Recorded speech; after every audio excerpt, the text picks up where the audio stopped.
আসসালামু আলাইকুম ওরহমতুল্লাহি ওবারাকাতু। প্রিয় বন্ধুরা, ইউরোপ ইনফরমেশন বাংলা চ্যানেলের পক্ষ থেকে দেশ এবং দেশের বাহিরে, দূরে এবং কাছে যে যেখান থেকে আমাদের নিয়মিত আরেকটি নতুন ভিডিও দেখছেন, সবাইকে জানাই স্বাগতম। বরাবর কিন্তু আপনাদের সামনে বিভিন্ন পোল্যান্ডের বিষয় নিয়ে আলোচনা করে থাকি। তো আজকেও সেই বরাবরের মতো নতুন আরেকটি ভিডিও নিয়ে আপনাদের সামনে হাজির হলাম। আমি মোহাম্মদ জামাল হোসেন। তো আজকের যে বিষয়টি সেটি হচ্ছে পোল্যান্ডের ফেক ভিসা। এর পূর্বে কিন্তু আমরা যে ভিডিওগুলো আপনাদেরকে দিয়েছিলাম সেটি হচ্ছে পোল্যান্ডের বিভিন্ন আপডেট এবং হচ্ছে পোল্যান্ডের ফেক পারমিট নিয়ে আমরা কিন্তু অসংখ্য ভিডিও করেছি এবং অসংখ্য পারমিট চেক করেছি। সেগুলো আমাদের চলমান রয়েছে এবং আমরা পরবর্তীতে আপনাদেরকে আরও কিছু ইনফরমেশন এবং আরও কিছু ভিডিও প্রোভাইড করব। তো এর আগে আমি এই ভিডিওর আগে আরও কিছুদিন আগেও কিন্তু 15 দিন বা 20 দিন আগে আমি হচ্ছে একটা ফেক ভিসা দেখিয়েছিলাম পোল্যান্ডের। সেই আজকে দেখেন আমরা আরেকটা নতুন ভিডিও করতে যাচ্ছি যে এক ভাই প্রতারিত হয়েছে নেপালে গিয়ে। আমি কিন্তু এর ভিডিওটা করার উদ্দেশ্যই ছিল একটি, যে মানুষ যেন বাংলাদেশি যারা আছে বিভিন্ন এজেন্সি বা দালালের ফাঁদ পড়ে তারা হচ্ছে বিভিন্ন খপ্পরে পড়ে তারা হচ্ছে বিভিন্ন দেশে গিয়ে প্রতারিত হয়। তো এই ভাইয়ের যে করুণ কাহিনীটা সেটা শুনলাম, অনেক দুঃখজনক ছিল আমাদের এই ঘটনাটা। যে সে নেপালে গিয়ে এম্বাসি ফেস করবে, সবকিছু প্রসেসিং করবে, শেষ পর্যন্ত তার পাসপোর্টটা পর্যন্ত দেয়নি। তো যাই হোক, এটা কোনো বিষয় না। আমরা আজকে দেখাবো যে পোল্যান্ডের ফেক ভিসা কিভাবে মানুষ প্রতারিত করে, আপনাদের স্ক্রিনে আমরা নিয়ে যাব। এরপরে আমি আপনাদেরকে আরও অসংখ্য ভিডিও প্রোভাইড করার চেষ্টা করব পোল্যান্ডের বিভিন্ন নিয়মিত বিষয় নিয়ে এবং হচ্ছে অন্যান্য বিষয় নিয়ে আমি আপনাদের আলোচনা করব। এখন আপনাদের কিছু শর্ট কিছু বিষয় আমি বলে দিচ্ছি মৌখিকভাবে। সেটি হচ্ছে যে অনেকেই আপনাকে বলবে যে ইন্ডিয়াতে যাওয়া লাগবে না, বাংলাদেশে এম্বাসি ফেস করাবো, আপনাকে নেপালে এম্বাসি ফেস করাবো, আপনাকে পাকিস্তান এম্বাসি ফেস করাবো। এরকম আমার ইউটিউবের ভিডিওর লিঙ্কে অনেকে কমেন্ট করেছিল যে ভাই আমি নেপালে গিয়ে এম্বাসি ফেস করবো। দেখেন, নেপালের লোকগুলো ইন্ডিয়াতে আসে, ইন্ডিয়াতে এসে এম্বাসি ফেস করে পোল্যান্ড এম্বাসি। যদি নেপালে পোল্যান্ড এম্বাসি থাকতো তাহলে তারা কিন্তু এই ইন্ডিয়াতে আসতো না। তাহলে এই যে বিষয়টা আপনাদেরকে বুঝতে হবে, যদি আপনাকে অন্য দেশে নিয়ে যায় বা অন্য দেশে এম্বাসি ফেস করাতে চায়, তখনই আপনি বুঝে নিতে হবে এটা একটা বাটপার এবং চিটার নাম্বার 1। তো এজন্য আপনারা বাংলাদেশের যারা আছেন ওয়ার্ক পারমিটের ক্যাটাগরিতে দাঁড়াবেন, তারা হচ্ছে ইন্ডিয়াতে গিয়ে দাঁড়াবেন। অন্য দেশে বলবে আপনি রাজি হবেন না। কারণ তারা আপনার কাছ থেকে পাসপোর্ট নেবে, পাসপোর্ট নিয়ে হচ্ছে আপনার স্টাম্পিং করবে, স্টাম্পিং করে তারাই কিন্তু আপনার সবকিছু করে দিবে। কিন্তু দেখা যাবে দিন শেষে ভিসাটা ফেক ভিসা।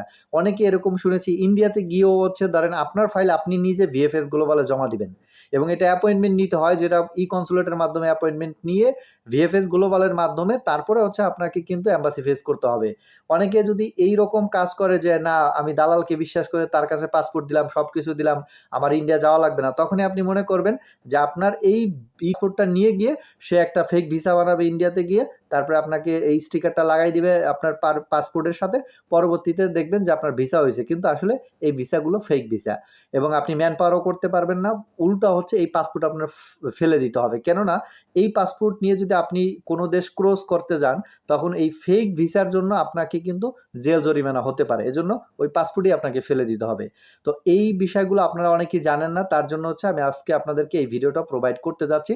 এবং পূর্বেও কিন্তু আমরা একটা ভিডিও আপনাদেরকে ফেক ভিসা দিয়েছিলাম। তো বন্ধুরা, কথা না বাড়িয়ে চলে যাচ্ছি কম্পিউটার স্ক্রিনে আপনাদেরকে দেখানোর জন্য। চলে আসলাম কম্পিউটার স্ক্রিনে আপনাদেরকে দেখানোর জন্য। দেখতে পাচ্ছেন যে আমার সামনে একটি ভিসা। তো এইখানে আপনারা যে বিষয়গুলো দেখতে পাচ্ছেন তার মধ্যে দেখেন অন্যতম একটা বিষয় হচ্ছে যে এইখানে যে লেখাগুলো আছে আপনারা একটু খেয়াল করলে দেখতে পাবেন যে এইখানে যে লেখাগুলো আছে দেখেন নিউ দিল্লি বানানটা কিন্তু একবারে স্পষ্ট দেখা যাচ্ছে যে একটা টাইমস নিউ রোমান যে একটা ফন্ট আছে সেই ফন্টের মাধ্যমে করছে। এবং এইখানে আপনি দেখবেন যে এইখানে লিখছে এম্বাসি অফ পোল্যান্ড এবং নিউ দিল্লি লিখছে। তো এইখানে এইখানে থাকবে কনসুলার থাকবে লেখা, নিউ দিল্লি কনসুলার। দেখেন এখানে সরাসরি একটা স্টিকার করছে এবং গণপ্রজাতন্ত্রী হচ্ছে পোল্যান্ড সরকারের যে সিল আছে যে লোগোটা সেটাও তারা কিন্তু ব্যবহার করছে। এবং সবচেয়ে মজার একটা বিষয় হচ্ছে যে দেখেন এরা এইখানে কিন্তু আপনার দেখতে পাচ্ছেন যে লেখাটা আছে পদপিস সিগনেচার। হ্যাঁ, পদপিস সিগনেচার মানে পদপিসই বলতে হচ্ছে সিগনেচারকে বোঝায়, আবার ইংরেজিতে লেখছে সিগনেচার। তো এইটা লেখার কারণ কি? এটা তো তারা লিখবে না। আর কোনো ভিসার মধ্যে দেখবেন এইরকম সিল স্বাক্ষর নেই। স্বাক্ষরটা সাধারণত এই গোল সিলের মধ্যে হয়ে থাকে। এবং এইখানে যে এই ছোট্ট একটা সিল দেওয়া হয়েছে বা ছোট্ট একটা সিল তারা বানিয়েছে সেটাও কিন্তু ফেক একটা সিল তারা বানিয়েছে। এবং এইখানে ইউ এর লোগো থাকবে, এই লোগোর মধ্যে হচ্ছে একবারে জিল জিল জিল করবে একটা কালার। এটা আপনারা দেখলেই বুঝতে পারবেন যে আসলে অরিজিনাল কোনটা ফেক কোনটা। এটা কিন্তু তারা লিখছে, দেখেন কালারগুলো সব কিছু লিখছে। এখন আমরা এটা কিন্তু দেখলেই বুঝতে পারি আসলে কোনটা ফেক কোনটা অরিজিনাল, কোনটা হচ্ছে 1 নম্বর কোনটা 2 নম্বর, এরকম কিন্তু আমরা দেখলেই বুঝতে পারি। তো এইটা হচ্ছে সম্পূর্ণ একটা ফেক আপনার ভিসা দেওয়া হয়েছে ওনাকে, এবং ওনাকে প্রতারিত করা হয়েছে। আমরা পর্যায়ক্রমে আপনাদের সামনে নতুন নতুন বিষয়গুলো নিয়ে আসতেছি এই কারণে। এরপরে দেখেন এখানে রিজন ফর ইস্যু ওয়ার্ক, এই লেখাটা কখনোই পাবেন না। তো এইটা হচ্ছে ওনারা লিখছে, তারপরে প্রাসা মানে লিখছে কাজের, মানে এটা কখনোই হয় না, পোল্যান্ডের ভিসা এরকম হয় না। এখন আপনারা বলবেন যে ভাই তাহলে পোল্যান্ডের ভিসা কেমন, আমি আপনাদেরকে একটু দেখাচ্ছি। তো আমার সামনে আরেকটা ভিসা আছে, আমি আপনাদেরকে দেখাচ্ছি। দেখেন আমার সামনে আরেকটা ভিসা আছে। তো এই ভিসাটা দেখলেও তো আপনি এখন দেখেন আইডিয়া করতে পারবেন যে কোনটা ফেক কোনটা অরিজিনাল। এইখানে দেখেন কোনো পদ ফিজের কোনো সিগনেচার নাই, জাস্ট হচ্ছে একটা লোগো দেওয়া আছে, এবং লোগোর মধ্যে হচ্ছে আপনার কোনো ধরনের সিগনেচার নেই। তো এইখানে আবার দেখেন প্রাসা লিখছিল সেল ভিদানিয়া, এটা কিন্তু নাই।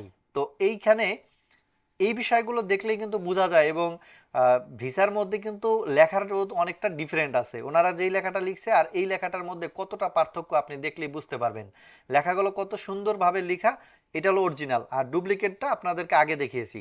তাহলে প্রিয় বন্ধুরা, আপনারা বুঝতে হবে যে এইভাবে মানুষের কাছে পাসপোর্ট দিয়ে প্রতারিত হবেন না, এবং আপনার নিজ দায়িত্বে আপনার নিজেরটা আপনি নিজে বুঝে নেবেন। যখনই আপনাকে প্রতারণা করবে তখন কিন্তু আপনার কাছ থেকে অনেক কিছু নিবে, এবং আপনাকে কিন্তু এম্বাসি ফেস করতে দিবে না। তো আপনি যখন এম্বাসি ফেস না করবেন তখনই মনে করে নেবেন যে এখানে কোনো একটা ঝামেলা আছে, এবং এখানে ফেক ভিসা পাওয়ার সম্ভাবনাটা অনেক বেশি থাকবে।